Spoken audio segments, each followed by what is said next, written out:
Yes, dear students, in previous video, I gave you the introduction to the chapter gravitation, and I told you finally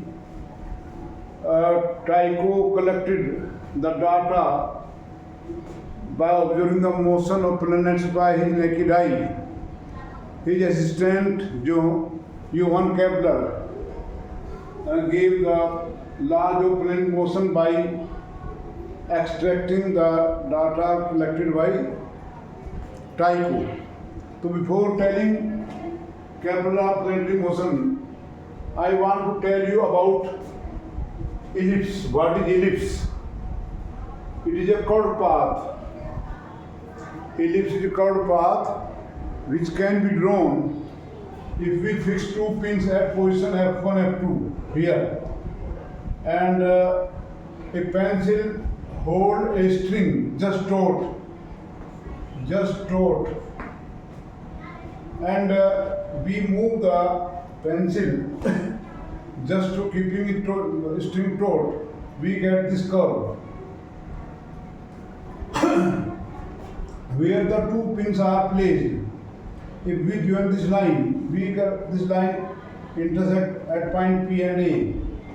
This PO is equal to OP equal to OA.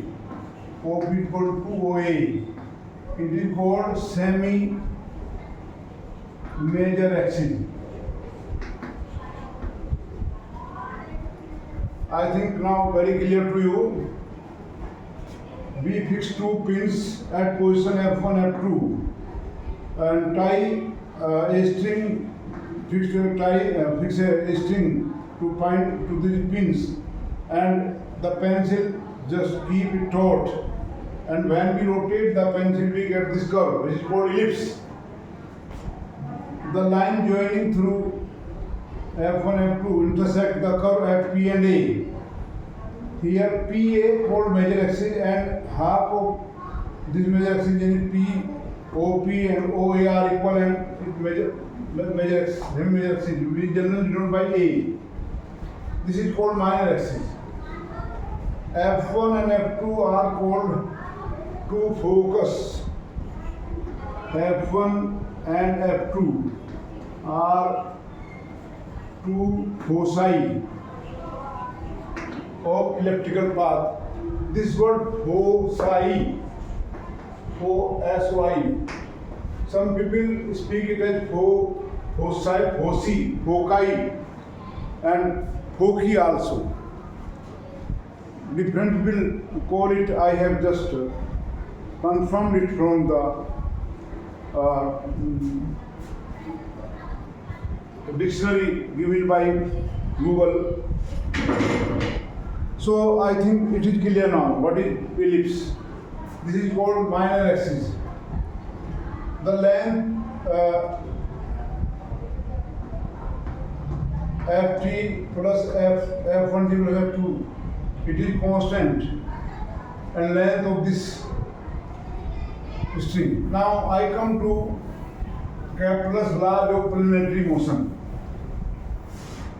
Kepler derived his law from the data collected by Tycho Brahe. Please study thoroughly. You will be very much confident, and if you study selectively, you will lose your confidence later or sooner. Kepler derived three laws. So, first law, these laws regarding the planetary motion according to heliocentric theory. So, first law, which is also called as or law of orbit. Law of orbit. First law or law of orbit. What is law? According to this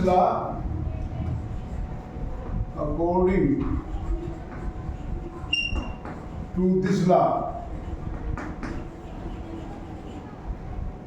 every planet every planet moves around the sun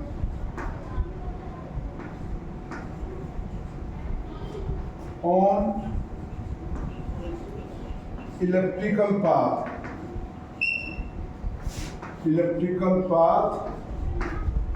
with sun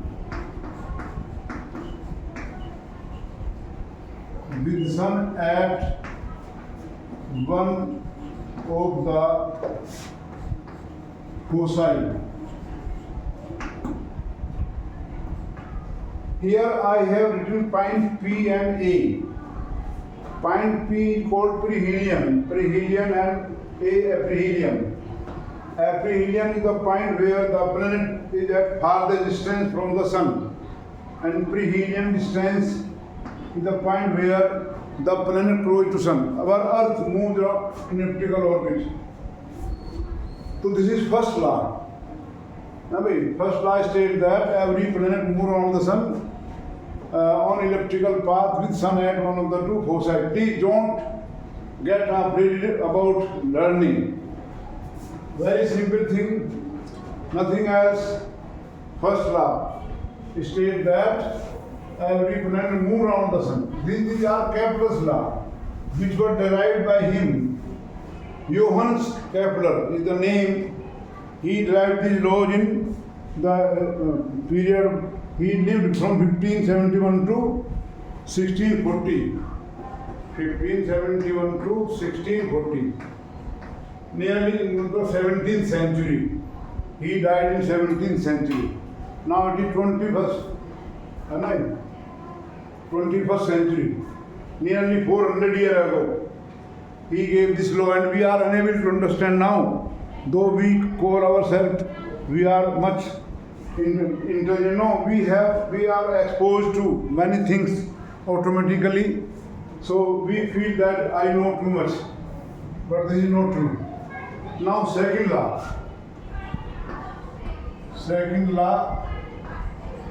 I have told you the second law, or law of area.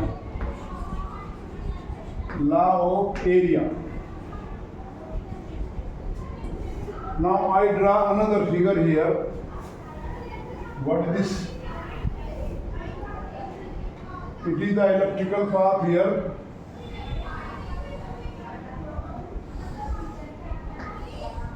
It is the sun here.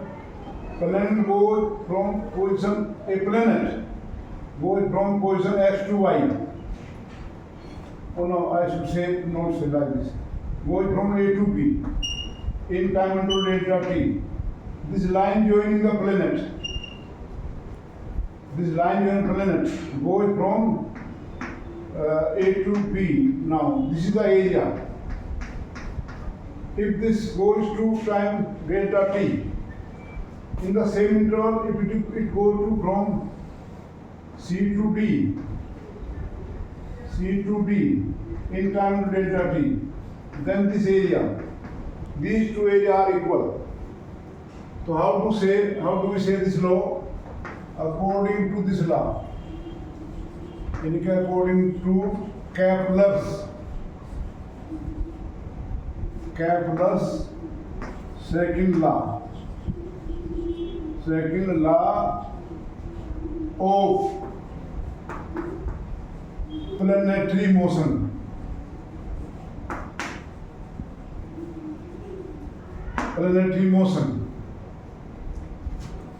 The line joining the planet to sun sweeps out equal area in equal interval of time. The line joining the planet to sun sweeps out equal area in equal interval of time. Or we can say, in other words, In other words, aerial velocity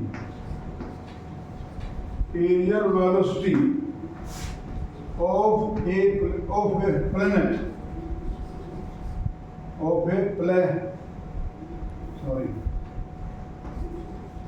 planet remains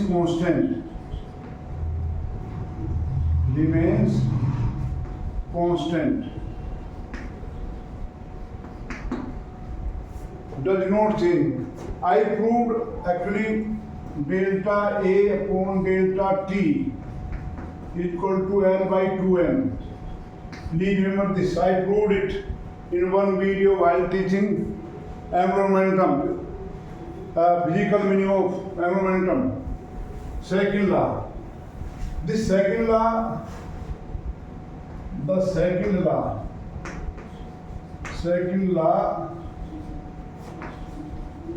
of planetary motion. Planetary motion is direct consequence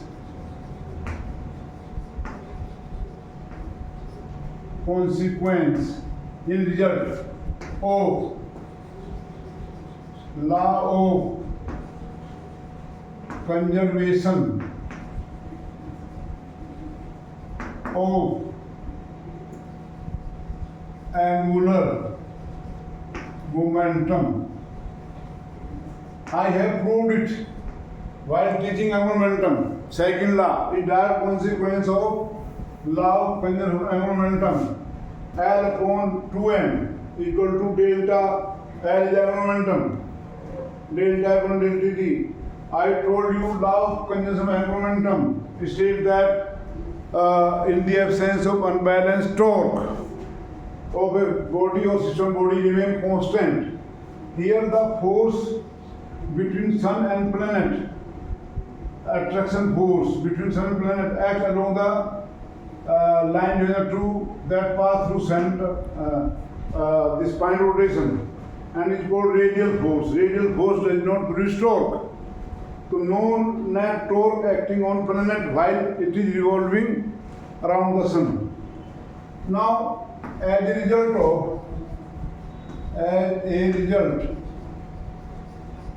of this law, which law? Second law.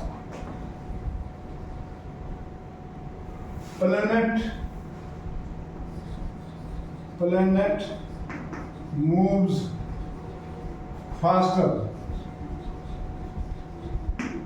when closer to sun and slower when farthest from sun.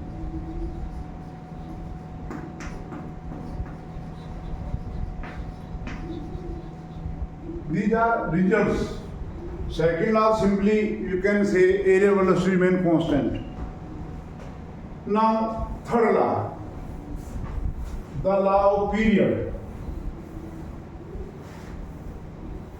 Third law.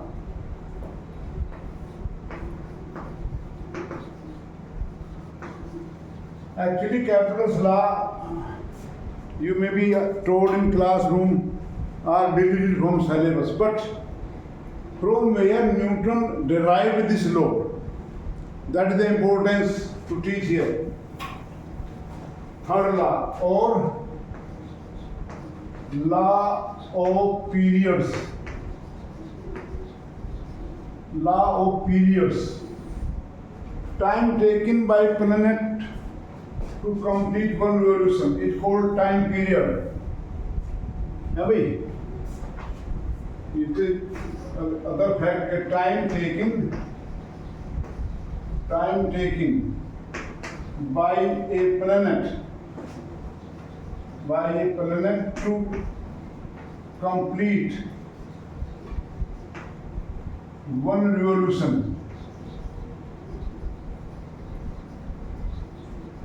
is called time period. This simple thing capital T से denote होता है।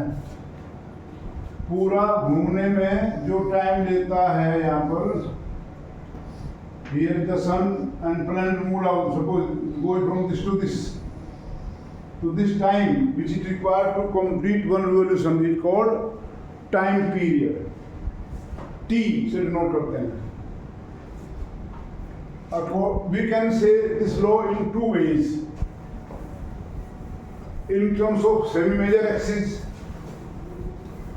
or average distance, because distance of planet will be different at different time. So if we take average of all these distances, we get equal to the length of semi-major axis. So we can say here, according to this law,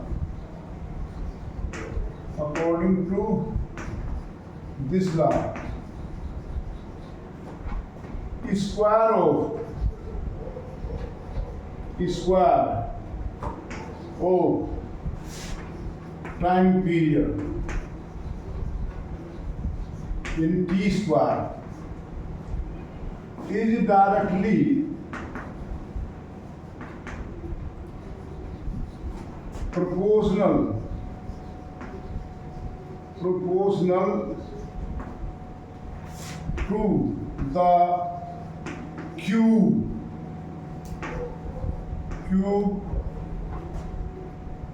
of semi-major axis or